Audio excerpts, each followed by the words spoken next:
Hello, everybody. My name is James. Welcome to a Thursday Planet FPL weekender. Personal circumstances means we've changed the schedule a little bit. David Hunter is with me, and this is quite a heavy FPL weekender this week for the FPL community. How are you, mate?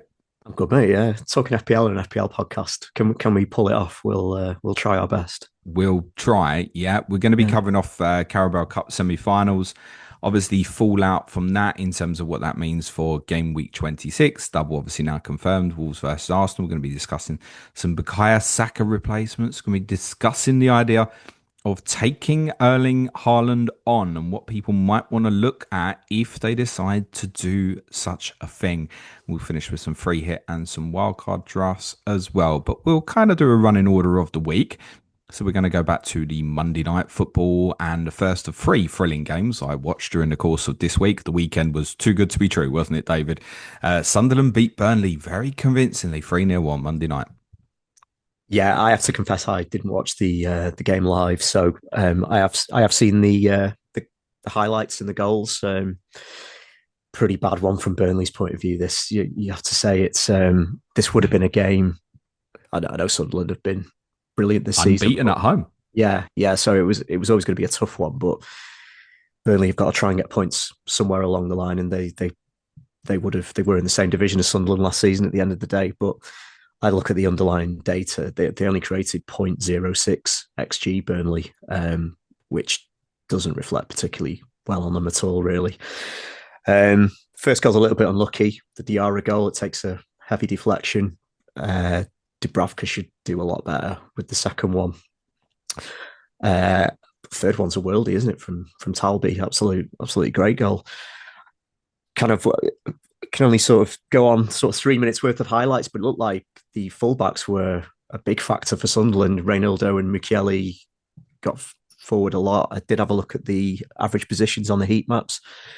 Enzo Lefebvre was quite deep, which probably explains why he got 20 DEFCON. I don't know if you've seen that on the Oh, I didn't on notice the that effort. actually. No, Yeah, Enzo Lefebvre was deeper than I just saw Siddiqui. everybody else's Sunderland defender scoring more than ours, David. Yes, yeah, with Alderete. Yeah, yeah. Diarra, 2 goals for him. I had a look at his price. He's 5.3, so very reasonable price. I don't know whether we'll be able to go there at any point, but yeah, great win for Sunderland. I mean, the story just continues, doesn't it? I don't think anybody saw this coming. They are, if there was any doubt about about their safety in the league, that went long ago, and they can sort of dream of European football the way things are going at the moment. Yeah, great win for them. But it's a very, very depressing night for Burnley. Not much else you can say, really. Yeah, we'll come back to kind of a conclusion about Burnley. Just a few stats for you on Sunderland. Now got 26 points at home this season, which is the same number as Nottingham Forest and Leeds have got in the season, and obviously more than the bottom three. That's the third best home record in the league now. Sunderland running at 2.17 points per game, which is better than any team in away games. For the record, Arsenal are averaging 2 points per game in away games. Manchester City only 1.5. Sunderland, with the fixtures they've got left, I would suggest if they get through next midweek against yourselves, David, this is going to start becoming a real thing for them. Can they go the season unbeaten at home? Remaining games are Liverpool, Fulham, Brighton, Tottenham, Nottingham Forest, Manchester United, Chelsea. And who knows, those Manchester United Chelsea games might fall at a period where Manchester United and Chelsea maybe have nothing to play for, subject to the race for obviously qualifying for the Champions League next season. If they get through Wednesday night, is it Wednesday night you play Sunderland? Yeah, If they get through that, I think it's going to be a real thing on their minds. yeah. So it's an incredible record for a promoted team. I'm pretty sure that's now the record beat for longest unbeaten home stretch for a promoted team Is that right? in the Premier League era. I Yeah, think they've taken that record from the Ipswich team that nearly qualified for the Champions League in the early 2000s. Brilliant stuff.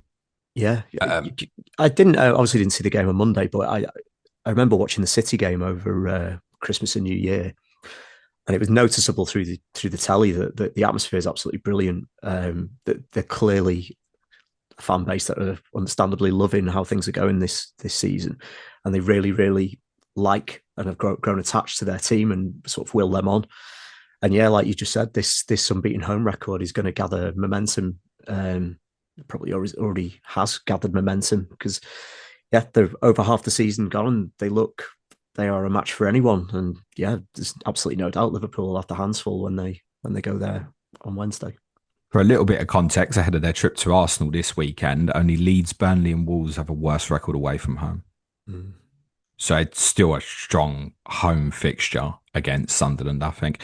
Very positive result for them, considering obviously the absence of Granit Xhaka, who I think we presume at this stage will miss at least the next two games. Nuri Mukiele is now putting his hand up with the likes of John Lundstrom, Aaron Wan-Bissaka, and other 4.0 cult heroes, but seems to have done it a lot more quietly, I think. Maybe because his ownership stayed so low. Yeah, I think there's a lot of regret there, isn't there? When everyone wildcarded a few weeks ago, or many weeks ago now, you probably could have had your pick of Sunderland defenders, couldn't you? I don't think anyone was really going for Ballard because he was always quite a bit more expensive than the cheap ones. But yeah, if you'd have gone Michele over Alderete, where we both went with Alderete, you'd be on significantly more points, wouldn't you?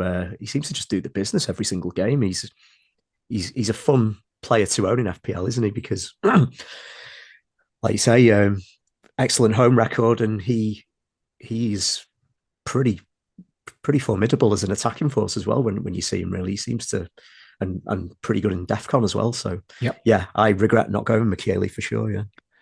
Or do we regret not waiting a couple of weeks for Reynaldo, who also assisted Talby's outstanding goal? So me and you were left with our Alderete 6-pointer, and we know he's regularly going to be outscored by Dan Ballard as well. So we've got the worst of the four Sunderland defenders, basically, David. Yeah, true. Yeah, I mean, Reynaldo went away, didn't he, in AFCON? So I guess there's probably less regret on that one. Whereas Michele's been there throughout. But yeah, 3.8. Anyone who's got him is more than happy, aren't they? That's the one you'd go for now, isn't it? I think. Yeah, I'd say so. Yeah, I think Yeah. Gudmundson's the same price for Leeds, but Yes. Reynaldo, I think, yeah. Yeah, so clean sheet returns for anyone who owned them are obviously Robin Roths. Further up the pitch, you're quite right in terms of Diarra's return is big for them. Remember, he's missed so much of the season through obviously injury. I guess the one Sunderland disappointing asset. Good morning, Suj. I hope you're well. It was daylight. Brobby again, was it? Because he thought he'd got the assist for the first, didn't he? But he didn't, because ultimately it went down as no goal. Yeah, Mr. Brobby. He's doing bits, isn't he? 5.5. He's a handful. Yeah, he's a big lad, isn't he? Yeah. I would not fancy playing against him. Yeah, did such bought him then, did he? I think so, yeah. Did he? Wow. I guess he's benching him this weekend, but yeah. Yeah, I guess he might do bits. You never know. He might do, yeah. Probably not this week. I fancy they might do quite well against you next week. I mean, you can see quite clearly that's actually a tough fixture. Is an argument to say at the moment with that record, it should arguably be like a real strong difficulty fixture. Yeah. It's too much of the season gone now. It's not a joke, is it? They're unbeaten. No, they are no joke for sure, yeah. If you were to tell me Sunderland will get something out of that game, I certainly wouldn't be shocked. A little bit more confidence with Liverpool over the last scored 10 goals in a week. 6 of them were against Karabag, in fairness, but Shop.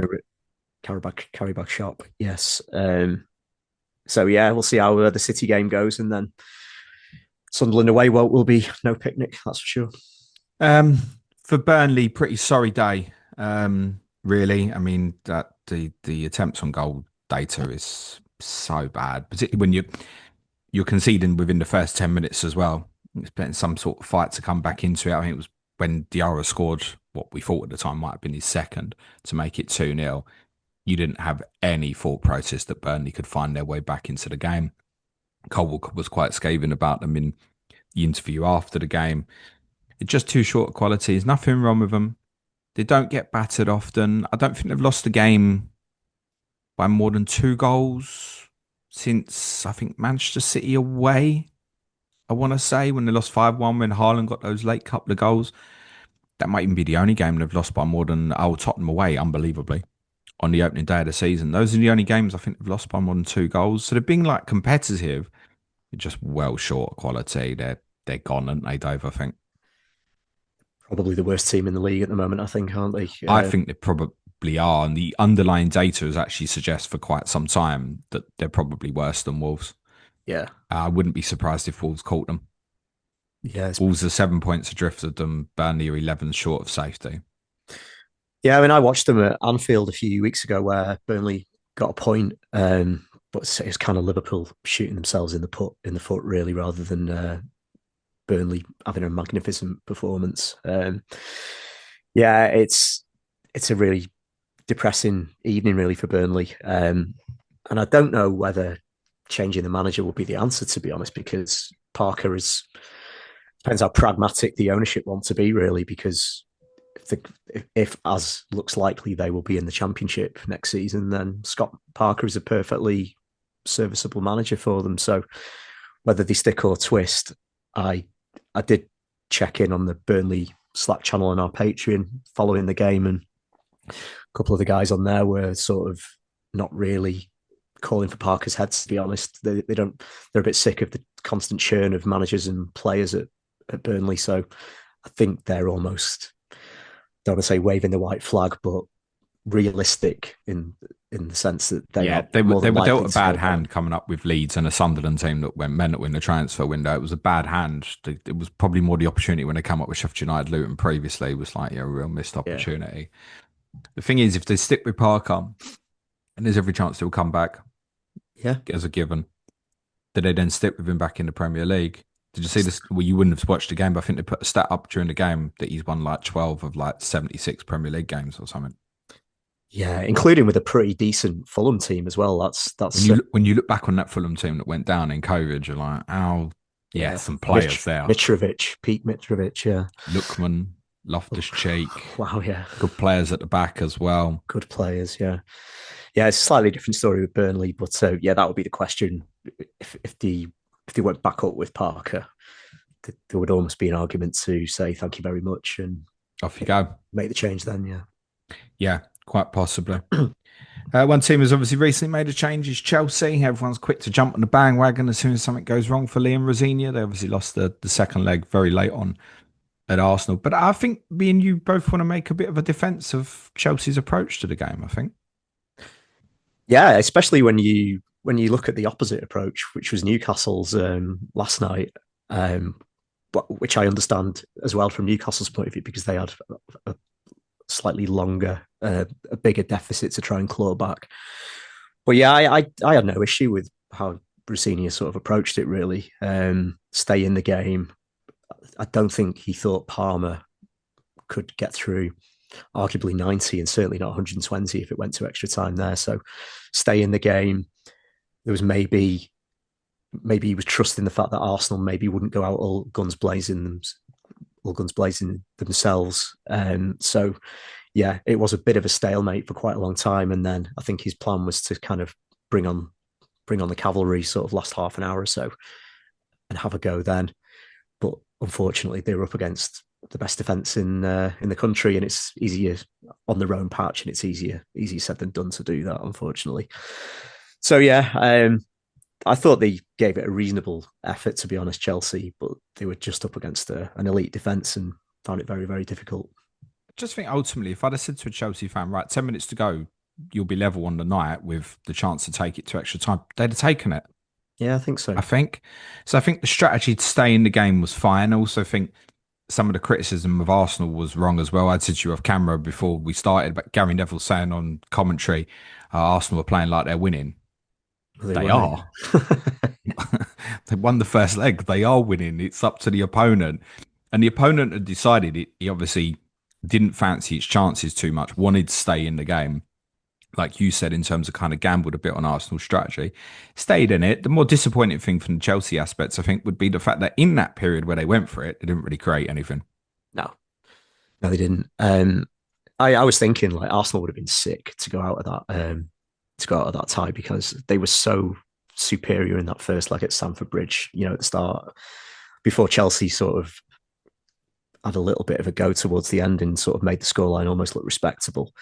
They would have had massive regrets of not maybe putting their foot to the floor at Stamford Bridge, really. But yeah, Chelsea gave it a good go. They went with the back three, didn't they? With Gusto and Cucurella at wing backs. It felt way more like back five, though, I think. Yeah, yeah. And they brought on Cole Palmer towards the end, and somebody else did. Palmer and Esteval came off. Esteval, that was the one, yeah. Who is, yeah, he's clearly a baller. It Liam, started with like the lap, yeah, right-sided forward, Enzo Fernandez left-sided forward. Was obviously trying to try something different. I think a lot of that was from trying to tuck in terms of against allowing Arsenal to play in those areas, and also the type of players profile-wise he was happy to go and press. I mean, Delap in that position, I felt a bit sorry for him as it's clearly like not his role. João Pedro was really good in the first half. He had a really good battle with Saliba, and I thought his link-up and hold-up play was really good. He's been, I think, the brightest spot since Rosenior come in. You see this interview they did together when no, they won in Naples. So João Pedro's doing an interview. It's like an in-house interview. And Rosenior just kind of stands up next to him.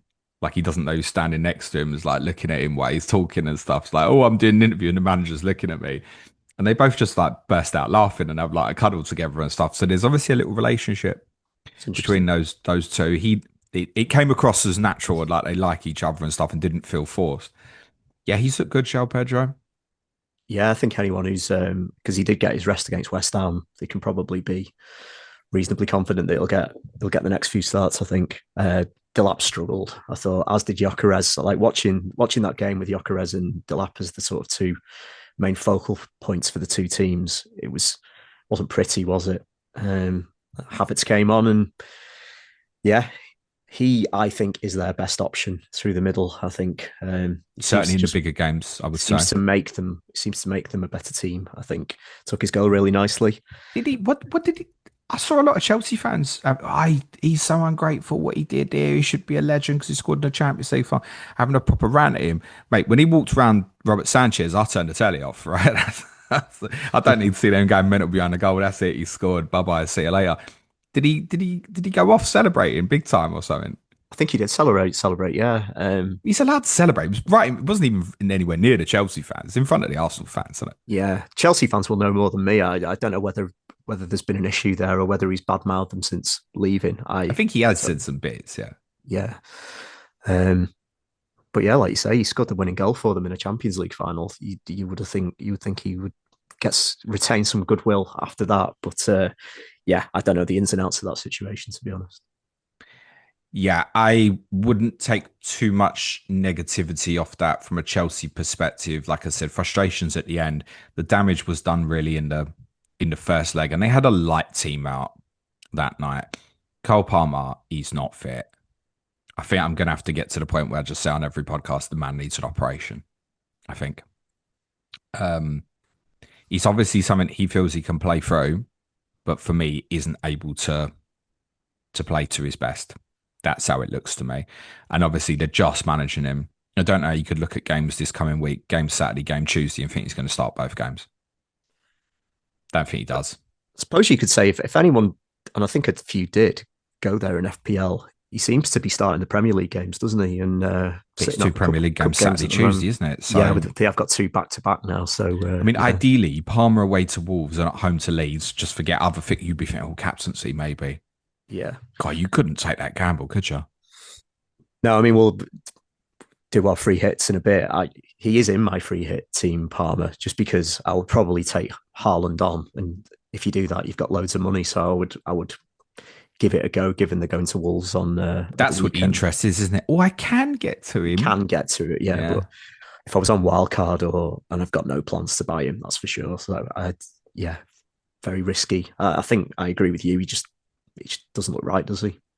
Yeah, Chalobah standout defender. A bit of a surprise. Reece James obviously wasn't involved at all. I don't know if that's kind of good or bad news for him for this forthcoming game week, but for me, it's probably Sanchez, Chalobah, Enzo Fernandez, João Pedro. Not really much interest in anything else. Yeah, agree. Cost your positions, and if you go there, it might be short term because obviously we now know obviously they won't double. They do, of course, play in the blank. But fixtures look rough from 28 pretty much till the end of the season. Chelsea got the worst run of fixtures from 28 till the end of the season. One Arsenal asset, surely now they will sell. He's Bukayo Saka, who report came out. I can't remember who published a report. Apologies. That he's targeting a return for the North London Derby. Of course, he's targeting a return for the North London Derby, which is game week 27. I've seen some people say, "Oh, does that mean Arsenal attackers for the double. Well, the Wolves fixture's only 4 days before Tottenham, so I wouldn't think if he's got a chance to make in Tottenham, there's a chance he makes Wolves. So if anyone's getting fruity about Madueke, Trossard, or anything like that, strong no from me, I'm afraid. I want to play a little game with you, David. Imagine you're a Bukayo Saka owner. All right, we're going to play a bit of A versus B. Winner stays on. Would you, first or foremost, buy Harry Wilson or Ismail Assar? David doesn't know these names are coming, by the way. Yeah, I don't know anything about this. Ismail Assar, I think. Okay. Some good upcoming fixtures. Obviously, Burnley Wolves both at home, back to back, 26-27. He may very well be on penalties. Worth remembering, obviously, they will now blank in game week 31, though that's not a certainty, as I'll come back to. Right, so Ismail Assar over Harry Wilson. Would you go Ismail Assar or Enzo Fernandez? Enzo Fernandez. That's a comfortable one for you. Why? Yeah. Just think he's a clear standout for Chelsea. Well, not standout. Clear route to points, attacking force. I think he's on pens if Palmer's not on the pitch. I just think he's certainly better than Ismail Assar with still some good fixtures to come. So, yeah, I've got Enzo Fernandez and more than happy with it. Okay. Enzo Fernandez or Declan Rice? Declan Rice. I guess reason not to go Declan Rice would be if you wanted to try and set for the triple Arsenal defence, right? Yeah, that would be one reason to take him on, definitely. But yeah, with the double coming up and the Sunderland at home this week, I think we just covered as well that Sunderland are not the same team away from home that they are at home. So yeah, Rice over Enzo, I think. Yeah, the other thing, obviously, if you're going from Saka specifically to then go to the triple Arsenal defence, it's two transfers. Saka to Rice obviously can just be one. Yeah, Rice's EO is still going to obviously be very strong in a double. Okay, Declan Rice or Morgan Rogers? Declan Rice. Okay, Declan Rice or Antoine Semenyo? Declan Rice.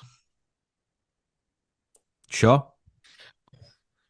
Just with the double. Setting you up here. Semenyo's playing Liverpool this weekend, David. Yeah, well, he did score 2 on the opening day, but yeah, I'd stick with Rice.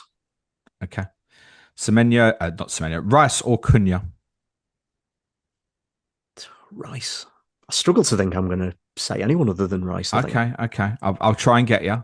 Another one of your own, Rice or Florian Wirtz? Yeah, I thought you might say him. I think that is a transfer I may make down the line, or maybe bring him in for Enzo down the line, because I'm head over heels in love with Florian Wirtz. I need to have him at some point, I think, but I don't think now's the time. Has something changed with him? Or is he just acclimatizing better? Like, we've also seen improved performances from Joey Simmons recently. Is it just the acclimatization? Are we underestimating that quite a lot? Maybe, yeah. Maybe he's just got used to the pace of the league. Maybe his teammates have sort of a little bit more on his wavelength. Maybe physically he's a little bit sort of more robust now.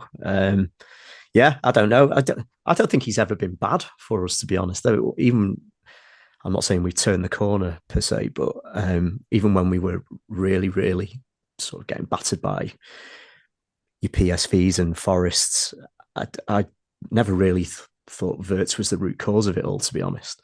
But he, yeah, I think I'm probably going to have to own him at some point. I think I like the idea of having him and Ekatike at some point, but I think with Liverpool playing City and away at Sunderland, it's probably more of a, and Forest away isn't super easy either. It might be after that where I look to get Wirtz in, I think. So yeah, to answer your question, Rice, Wirtz, Rice, I think. Okay. Rice v Boomer. Rice. Still. Yeah, I think so.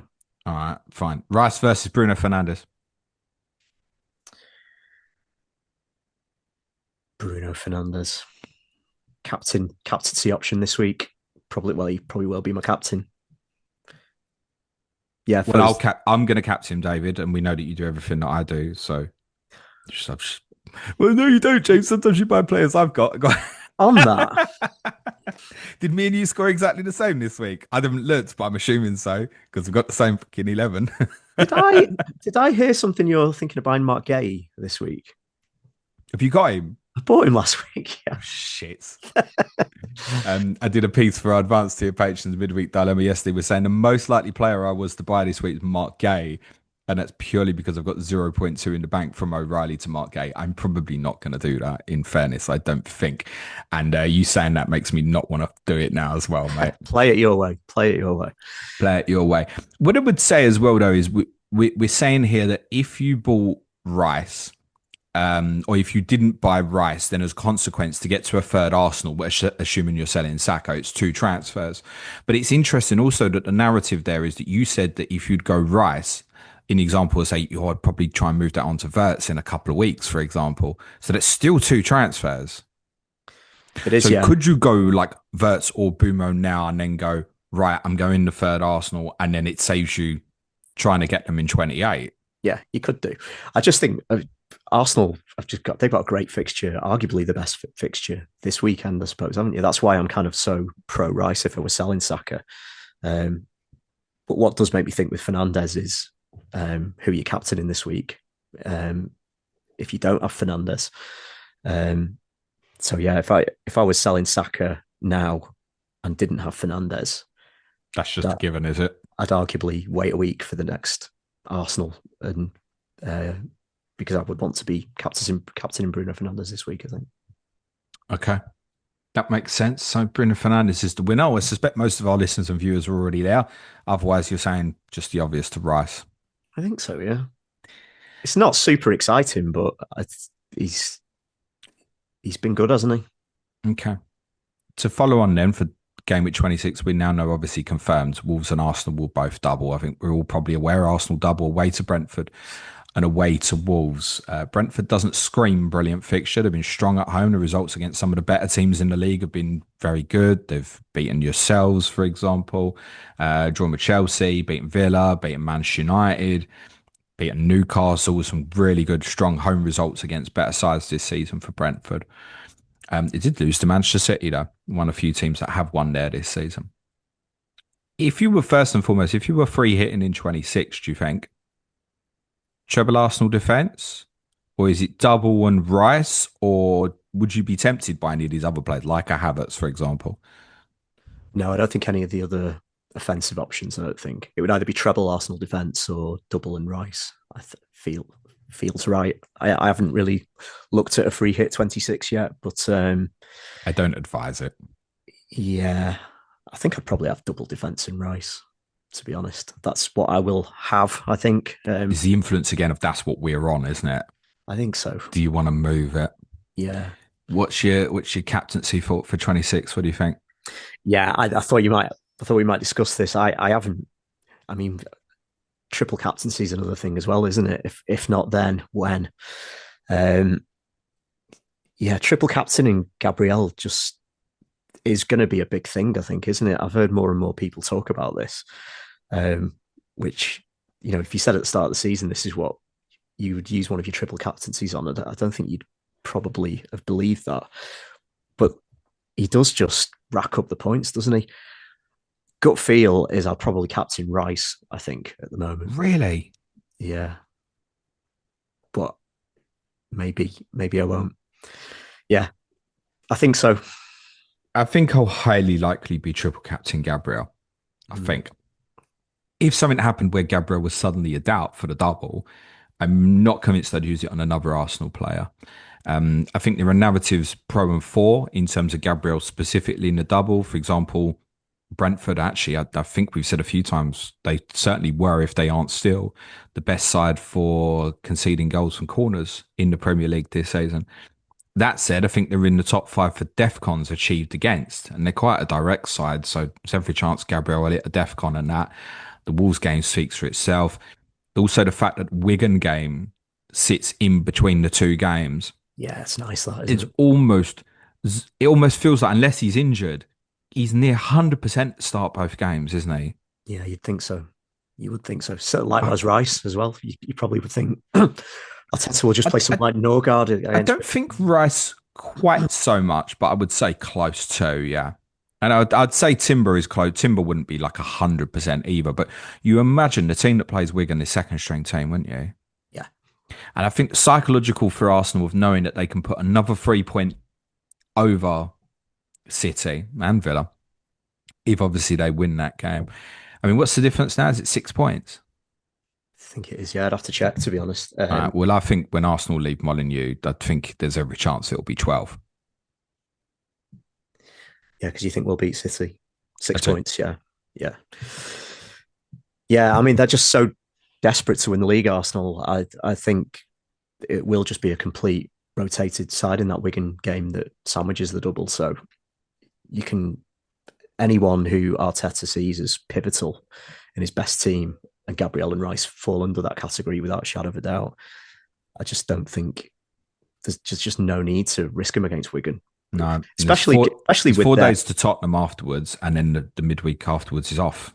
with the depth they've So got in the squad. Like they've more than got enough to sort of accommodate, Mascara, Hincapié to play instead of Gabriel and Saliba, and you can play a Norgard or whatever you want to do in midfield. So yeah, I think you can kind of roll with either of them really. what people I think are deliberating on Gabriel versus they want to know a lot about double game week 36.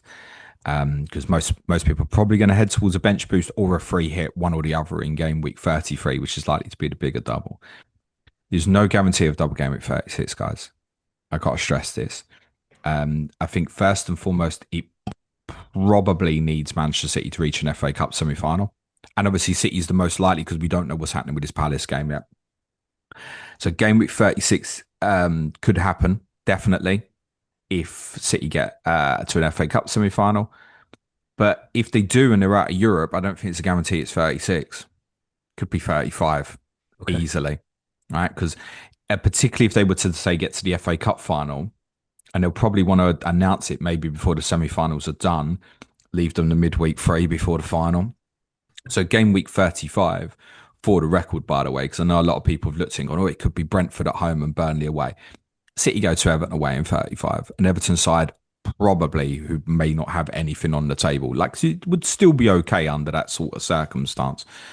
You need City to get to a cup semi-final. Remember, game week 36 last year did not have any doubles. No. There was none. What about TV? Yeah, there's playoffs, Championship playoffs, League One playoffs, League Two playoffs. Sky are quite happy with their load for that week if they don't end up with any Premier League games. So yes, it can happen. You need City to do well in the cup. And by the way, City versus Crystal Palace could still take place in game week 31. There are two scenarios that can make that happen. One, City going out of the FA Cup in the fourth or fifth round. They've Salford at home in round 4, so that's very unlikely. But I'll be very honest with you. If City were to draw Arsenal away in round 5, I may project the game to stay in that game week because it could just be played on the weekend of FA Cup quarter final. Similarly, if City lose in the last 16 of the Champions League, the midweek is available. This is still game week 31 because you've got the international break, you return with the FA Cup quarterfinals, then the Champions League and Europa League quarterfinal first legs, then game week 32. So you could have a gap between game week 31 starting, in theory, and the game week not ending for 2.5 weeks. We've had It's that a before, possibility. Yeah. Yeah. So there's two circumstances where it could happen. Now, under that circumstance, by the way, where City went out in the Champions League last 16, I don't think it would go into game week 31 because there's no reason to rush it. 32 would be more likely, or maybe 33 or 30. Any of them's available. There would be no real reason, I think, to rush it into game week 31, but it could happen. So obviously for now, Manchester City and Crystal Palace is a blank in game week 31. You just want a small awareness that that's not definitive. The FA Cup 5th round is after game week 29. You could land in a scenario where you sell your Manchester City assets and quickly want them back because you'd make a case that they'd have the best fixture in game week 31 if they did play. Palace. Just something to think about. I didn't watch the game last night against Newcastle in too much detail, particularly beyond City going 2-0 up. I had no real interest in it. And I think similar story for you as well, wasn't it? It's hard when someone's like 4-0, 5-0 up on aggregate. It's done, isn't it? Yeah, I watched. I was actually watching until the Elanga goal. Really nice goal from Elanga, actually. If there are any positives for Newcastle, did you see the miss afterwards? No. Okay. Yeah, it did feel like, is this an anti-Elanga right wing light bulb moment? Back and to then square one. Harvey Barnes put one on a plate for him, and yeah, he should have scored again. They were singing his name after that goal, which Were they? Yeah, the Newcastle fans. So I mean, fair play to them. Sort of trying to get him feeling a lot better about life because it's not gone well for him, that move. So, but yeah, I hadn't realised he'd missed a sitter after that, after what was a really, really nice goal that Elanga scored. Um, yeah, City just put it to bed from the get go. Really, it was Newcastle pressed really aggressively, They didn't they? took From basically the complete opposite strategy to yeah, Chelsea, didn't they? Neither worked. neither worked. The first goal's a bit unlucky, isn't it? Marmoush doesn't know a massive amount about it. Second one, Trippier sort of loops a clearance high in the air, and Marmoush gets another one. Um, yeah, and then Gordon got injured as well. If things weren't bad enough for Newcastle, Gordon went off injured as well. So it was a bit of a non-event, unfortunately, from a Newcastle point of view. They clearly gave it a go at the start in terms of their approach. They wanted to sort of press high up the pitch, but obviously that comes with its own dangers, doesn't it? If City can break through the press, they can hurt you. So yeah, there was no kind of jeopardy on it at any point, really. Unfortunately, that game last night. Yeah, disappointed for Newcastle. I don't want to be too critical. The same as with Chelsea. I don't want to be too critical of the strategy. At least there is clear strategy. There's a team I watch most weeks, and I'm not sure what their strategy is. Chelsea and Newcastle did have strategies. The Newcastle one backfired very quickly. But we've seen Newcastle go aggressive like that, man to man, such as the Carabao final against Liverpool, where it's worked very, very well for them. The problem was when they got turned and City are running at them. I think Reinders, therefore, was a good selection for City because he's really good in terms of his off the ball running and carrying. They've obviously got killed quite early on. Second goal was a mess, obviously, as well. Kieran Trippier, how long was he on the floor before he decided he should probably try and bicycle kick Omar Marmoush in the face? Marmoush, by the way, credit to him. It's the only circumstance in the world where you get bicycle kicked in the head and don't go down. Oh, amazing that, isn't it? Oh, well, you've scored. Don't need to roll around and get referees' Yeah, that's attention or fine. anything. That's fine, ref. Yeah. Yeah, don't worry about it. Off he goes. He was even laughing as they kicked off again. He was rubbing his face. He clearly got cold and he was laughing about it. State of people and how quickly they go down. Yeah, good result for City, obviously. The only thing I kind of want to say on the final is I can already see it building towards a narrative of, oh, it'll be a psychological advantage for whoever wins for the run in and all this. It's a cup final. They're both going to want to win the trophy. I think particularly Arsenal. Arsenal haven't actually won that trophy since 1993. So I guess both teams will be at their strongest, but they'll probably play their second choice goalkeepers, I would guess. I see Pep's trying to get Mark Gay to be allowed to play, isn't he? I saw a headline on that on the BBC Sport website. I didn't click in the story. So I think because Semenyo was allowed to play in the semi, Pep's arguing that if you're going to do that, I don't understand that. Why has Semenyo been allowed to play in the semi, but they're saying Gay can't play in the final? I'm completely lost on that. I must admit. Yeah, I've only seen the headlines to be honest, so might need a bit more reading on it. Yeah, I don't think it'll have any bearing on the league title race at all. To be honest, Nah. Oh, City win the final. Oh, they're going to win the league. It's not going to change my opinion. Can City beat Arsenal in a one-off football match on a neutral venue? Yeah, of course they can. yeah, And they're obviously more used to these sort of games than Arsenal have been. So I would make Arsenal favourites personally. Just a couple of lines on Newcastle. Anthony Gordon went off just before half time. Hamstring problem. Their biggest weapon when they set up like this with speed on the counter does potentially mean Harvey Barnes might be good for some minutes moving forward. Eddie Howe did say after the game that he didn't think it was a serious problem, but obviously fixtures come quick here, right? Brentford Saturday, Tottenham Tuesday. You'd have to say there's a strong chance Gordon would miss those. Then they go back to the Etihad in game week 27. And Bruno Guimaraes not in the squad again, which is quite intriguing because he was in the squad in Paris last midweek, didn't feature, wasn't in the squad at the weekend. yeah. Thought maybe it's being saved for this, maybe not in the squad again. What was he in Paris for moral support and Newcastle were trying to hide it? Is a bit weird, isn't it? It is a bit weird, yeah. But maybe he has got quite a worse injury than they first realised, or than Eddie Howe was kind of first letting on, I guess. It is possible he's had a setback like players can do. Yes, of course. But he's such a miss for them, isn't he? They just aren't the same team without him. That midfield that we always rave about, Tadali, Guimaraes and Joe Linton, they're as good a midfield three as any in the league. But the drop off is as good as the likes of Jacob Ramsey and Joe Willocar and players like that. It is a drop off, isn't it? No Lewis Miley last night No either. Lewis Miley either. So yeah, any team would miss a player like Bruno Guimaraes. He's had a great season, hasn't he? Yeah, I would say if you're on Guimaraes and was hoping to be back for Brentford at home, I think he's in the sell camp, guys. I think. I want to talk about Haaland a bit, and I want to talk about forthcoming captaincy. The first thing I want to say is, and I don't want people to shit themselves when I say this, I think there's a small chance he doesn't start at Anfield. Oof. Wow. I think he will, for clarity. He'll be in my predicted lineup and stuff, but I do think there is a small chance he doesn't start. We've had discussions, and I said this quite a bit in December. The Manchester City you are watching now is not the Manchester City that will finish the season in terms of how it plays stylistically. Right. What I've seen this week is something very different. We are looking at split forwards at the moment. And for Manchester City to play split forwards, they are better off with a pairing like Semenyo and Marmoush like last night. More mobile, yeah. Yeah, it's more mobile. If it needs to go into wide channels, it's obviously comfortable. So you can, Semenyo's on the ball, right? Marmoush can move into a 9 position. You don't want Haaland end up on the touchline. It's ridiculous, right? So when they did it at Tottenham, like to the naked eye, it was a lot of like Cherky dropping in, Semenyo kind of moving inwards. They rotated it quite a lot. But in this structure, it can just be more stationary where the two players just move out to in accordance with each other, basically. It worked. Haaland's going to go to the right touchline like it's ugly, right? If he deems that's how he wants to set up at Liverpool, and he might, because it's what we've seen this week, I do think there is a tiny chance that he doesn't play in this fixture. Fulham next week, if they play that structure, he'll play and stuff. But at Anfield, I do think there is a small chance that he doesn't start. There will be huge headlines off that if that's what happens.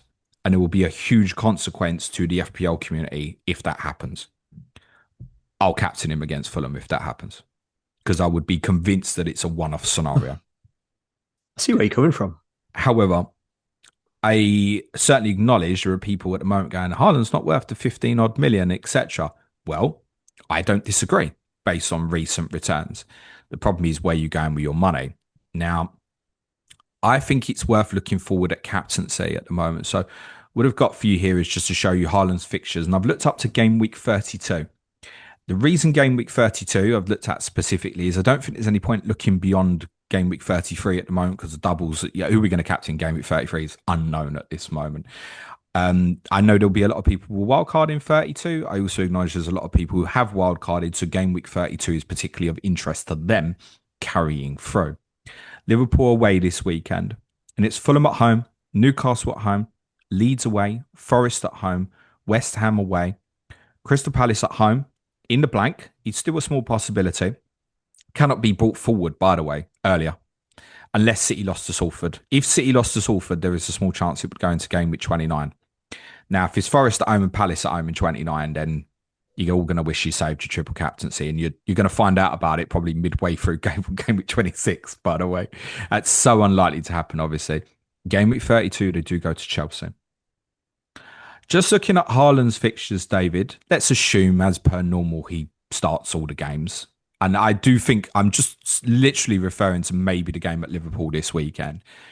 If Haaland plays his near 90 minutes through that, which games are you comfortable taking him on from that list? And let's assume 31 obviously doesn't happen. Okay, so again, this is the first time I've looked at this. So I'm doing it on the fly. 25, I think it's fair to say a lot of people will be taking him on this weekend, as I am with Bruno Fernandes. And I've heard you say vice captain Akatika as well, and I don't disagree with that. I think he's a clear better option than Haaland this week. 26 speaks. I would look at a comparison of others.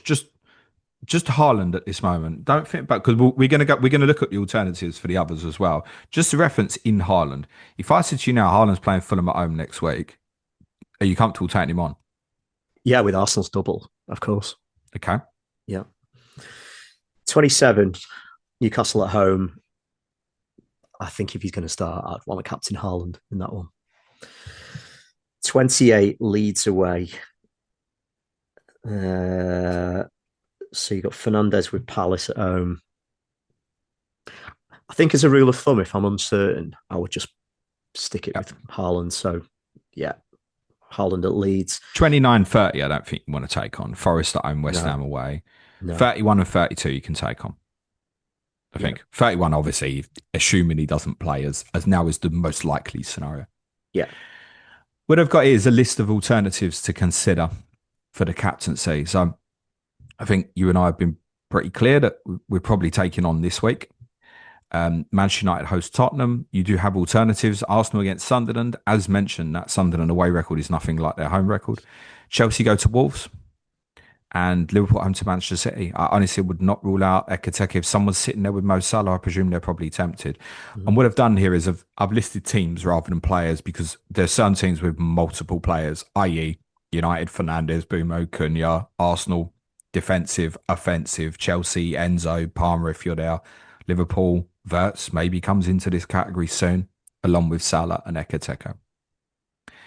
Game week 26, obviously Arsenal. Doubles.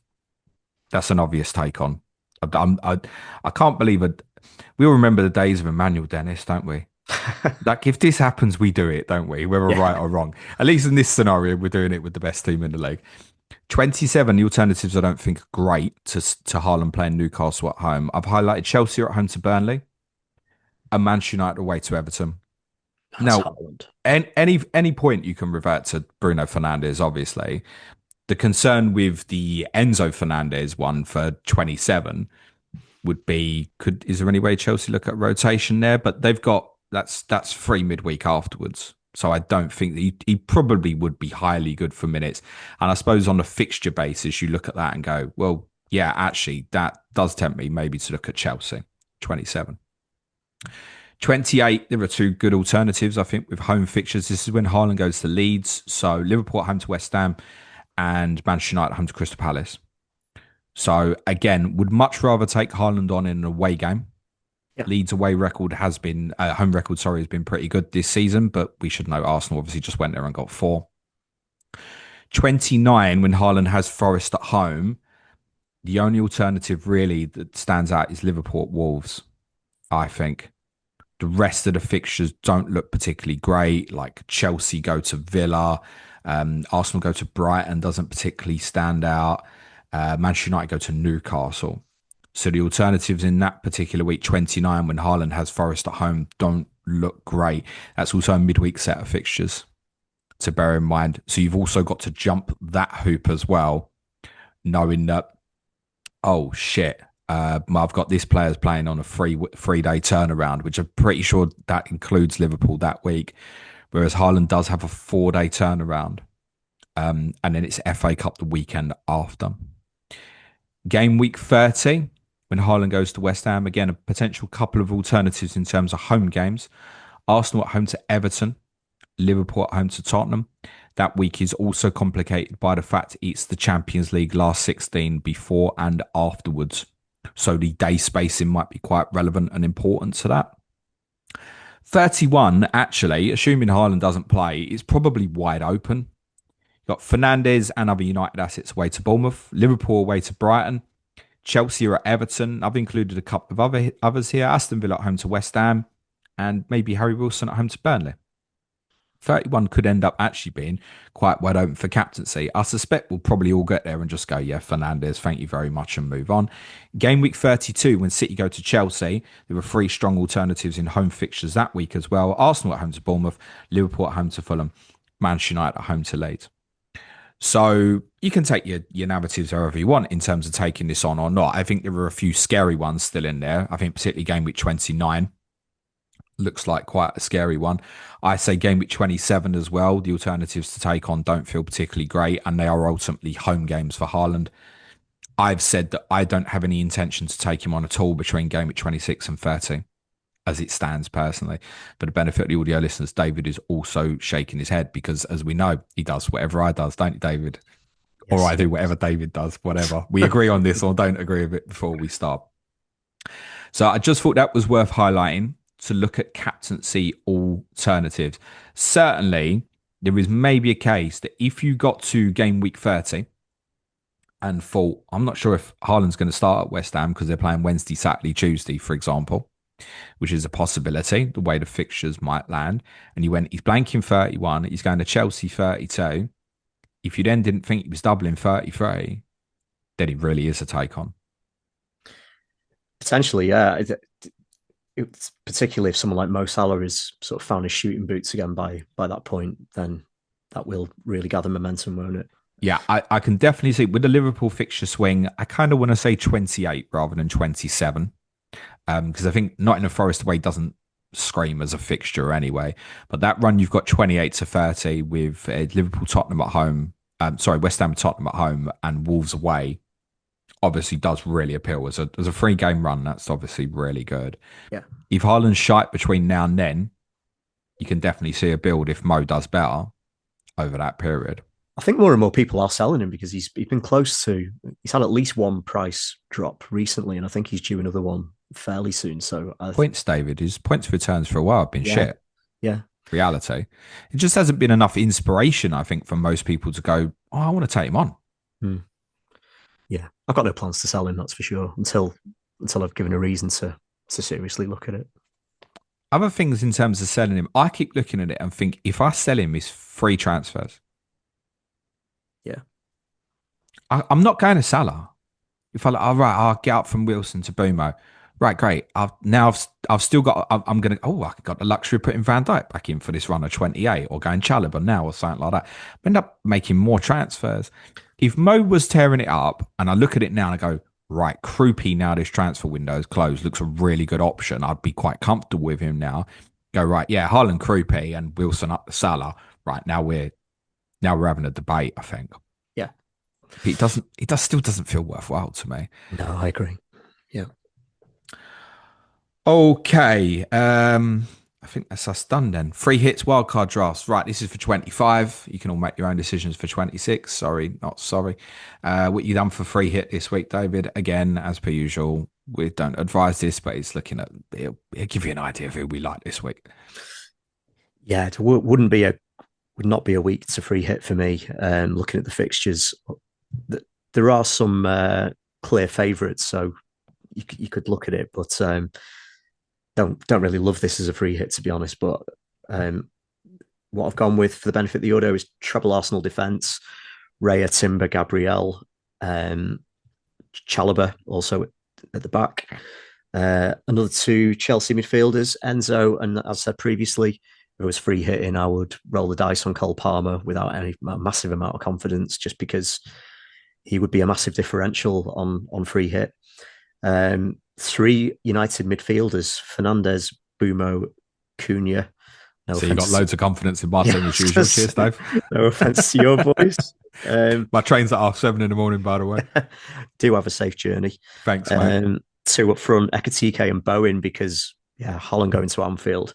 Not saying he's not capable of scoring at Anfield, but I think you would take him on free hit.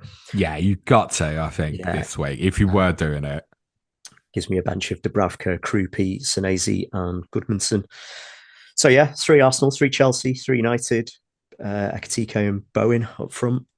Don't love it, but that's what I'll go with. How about you? It's very similar. Some minor changes from mine. So we've both gone treble Arsenal defence, but I've gone Saliba rather than Raya, and I've put Robert Sanchez in goal. I will come on to wildcards. I was going to follow that up and say what I'd do differently on wildcard, but you'll see in a second. In terms of midfield, I've not gone treble Manchester United attacks. I don't hate my team that much. I've only gone 2. I haven't put Cunha in, and I haven't put Palmer in. So for your Salah, Salah. For your Cole Palmer. Yeah, that's Salah. And Cunha, I've gone Salah and João Pedro. That's fair. David, have you got any value in the squad, mate? I've done more of a bench than you have, I think. That's fair. You've gone Senesi to my Lucas Perez, basically. There is that. We've both put Goodmanson on the bench, which is interesting, I think. Which just with Reynolds going to the Emirates, it makes sense. It's kind of neither here nor there, really, is it? But Yeah. So we're kind of in agreement that if you were free hitting this week, we'd both want to go treble Arsenal defence, something Chelsea, both defensive and attacking, something United attacking. We'd both want Ekiteke and Bowen in there. Yeah. I think West Ham will win at Burnley, by the way, this weekend. And as I said to Suj on Tottenham on Patreon, I think they might even do it comfortably, actually. Okay, how would that differ to a wildcard draft for you, David? Wildcard, I didn't make a massive amount of changes actually. Versus what my team is at the moment, I did bring in Trevor Chalobah.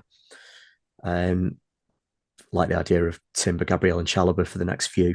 And then what I looked at was when the Chelsea have a bad fixture, which is 28 in the sort of immediate future. So with that in mind, brought in Joachim Andersen because he has forget who Fulham have got in 28. Good run 28 to 31, very good. Yeah, so brought in Anderson.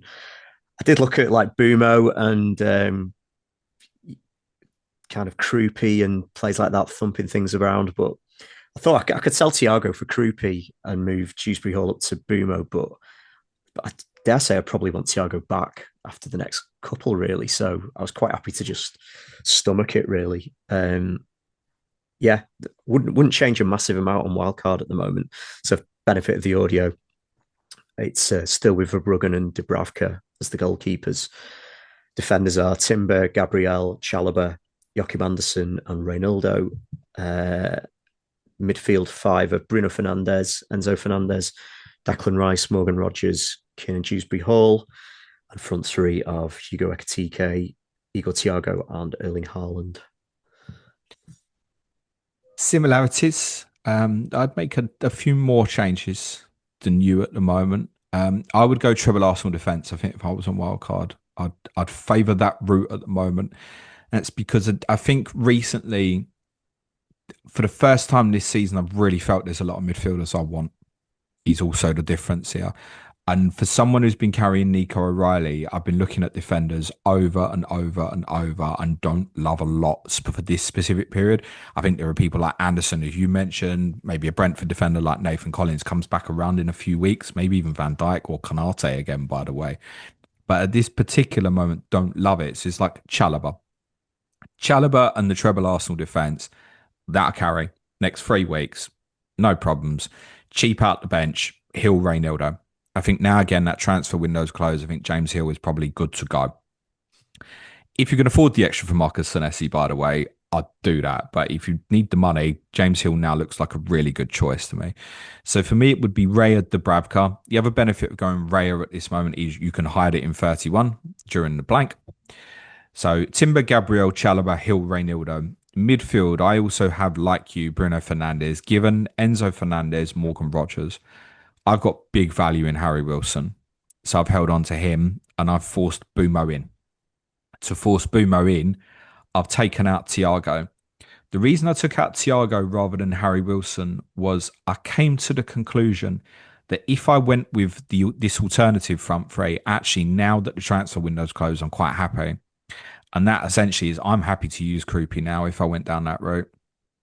It's first sub this week at Villa. If people want to play him, I don't have a huge problem with that. Their fixture run's really good.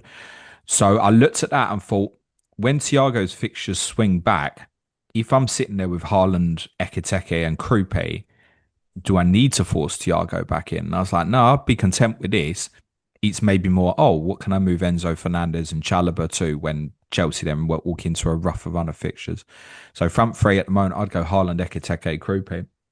And I've been on kind of this have 3 attackers all season long, but I also now deem Krupi as one of them. Yeah, he's doing very well. I don't just look at him now as an enabler. I look at him now and think this looks good going forward to the extent to go, I could play him. Yeah, he's not just the enabler. I could play him if I want to. And Fulham have fixtures like City away in 26, where I would play Krupi. He looks a massive talent, doesn't he? Yeah, there's no reason for Iraola to take him out of the team at the moment, that's for sure. And they didn't buy anyone on deadline day. Yeah, I don't think Rayan is Rayan is going to get minutes, I'm fairly convinced, but I don't think it's a direct threat to Krupi. And I really took note of what Andoni Iraola said after the Wolves game about them trying to work on solutions to get Krupi and Evan Nilsson in the team together. It's what he wants to do now because the boy's done really well. Yeah. Okay, good stuff. That's it for the weekender. The weekender is today because we have Clash of Correspondents tomorrow. That's Brighton versus Crystal Palace with Sam Murray and Rory McLaughlin-Dowd, both on terrible runs of fixtures. They both hate each other, not personally, I don't think. And Palace have these two amazing fixtures coming up against Burnley and Wolves, respectively, in 26 and 27, both at Selhurst Park. If you want to support the show, it's www.patreon.com/Planet FPL. And a reminder that the deadline for Game Week 25 is tomorrow, 6:30 p.m. UK time. It's Leeds against Nottingham Forest is the Friday night football. Which leaves me to say thanks, David. Audio listeners, 5-star review goes a really long way. YouTubers, smash a like, hit the sub button. And I know it's early. Play it your way. Have a great weekend. Cue music, please, Manchild.